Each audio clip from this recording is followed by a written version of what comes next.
আজ করে দেখাবো ইন্দুবালার সেই বিখ্যাত কচু বাটা।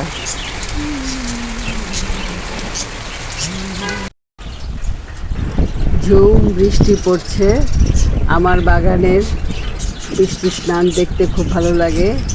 বাগানের কলা গাছটা অনেক বড় হয়ে গেছে। ছেলের বায়না, একদিন সে কলা পাতার প্লেটে ভাত খাবে, তাও আবার কচু বাটা দিয়ে। তাই আজকে চলে আসলাম কচু বাটার রেসিপিটা তৈরি করে দেখাতে আপনাদেরকে। একবার করে খেয়ে দেখবেন, কচু বাটা যে এত মজা, না করে খেলে বুঝবেনই না এটা যে এত মজা হয়। তাই চলুন কীভাবে আমি এটা তৈরি করেছি দেখাই আপনাদেরকে। কলা পাতাটা কেটে পরিষ্কার করে ধুয়ে নিয়েছি, সাথে এখানে একটু গরম পানি বসিয়ে দিলাম। কলা পাতাটা কেটে একটা প্লেটটাকে আমি গ্রেড করে নিব, গ্রেডার দিয়ে কেটে নিচ্ছি ছোট ছোট করে।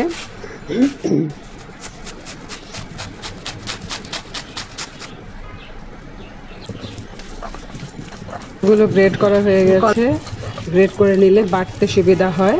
এখন আমি কচুগুলো বেটে নিচ্ছি। এরপর এখানে কচুগুলো বাটা উঠে নিচ্ছি।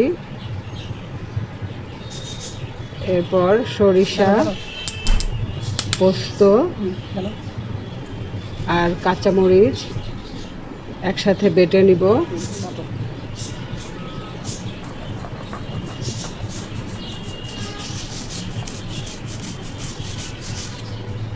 এরপর দিয়ে দিচ্ছি একটু লবণ। এখন এর সাথে কিছু রসুনের কোয়া বেটে নিচ্ছি। সবশেষে কিছু নারকেল কোড়া, এগুলোও একসাথে বেটে নিব। সব একসাথে বাটা হয়ে গেলে আমি কচুর সাথে এগুলো একসাথে ভালো করে মিশিয়ে নিব।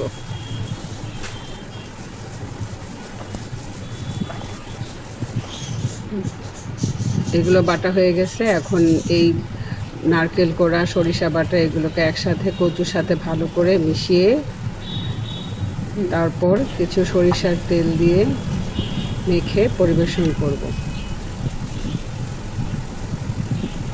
হয়ে গেছে আমার বিখ্যাত সেই ইন্দুবালার কচু বাটা। এটা খেতে অনেক মজা হয়। কচুটা কাঁচা, কিন্তু একটু বোঝা যায় না এটা যে কাঁচা কচু। সবশেষে আমি একটু সরিষার তেল দিয়ে মেখে নিব। সরিষার তেল আর সরিষার একটা ঝাঁঝালো একটা ফ্লেভার, ভর্তাটা এত মজা লাগে, না খেলে কেউ বুঝবেন না।